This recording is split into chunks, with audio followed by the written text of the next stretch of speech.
Xırçıltılı naqis necə hazırlanır? Gəlin birlikdə öyrənək. Bunun üçün bizə 400 qram toyuğun sinə əti lazım olacaq.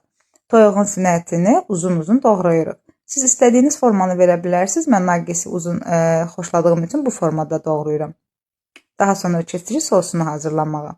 Bunun üçün bizə 1 stəkan un, 2 ədəd yumurta, 1 çay qaşığı pul biber, 1 çay qaşığı sarı kök, 1 çay qaşığı duz, 2 çay qaşığı sirkə və naqisin sirri olan barjomu əlavə edirik. Bəli, barjom ona həm xırçıltılıq verir, həm də qaldıqca xırçıltılığı itmir.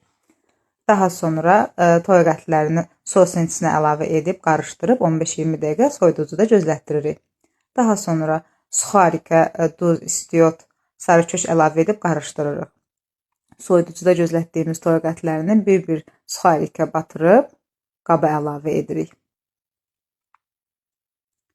Bitirdikdən sonra ocaqda yağı yaxşıca qızdırırıq. Yağ qaynar olmalıdır.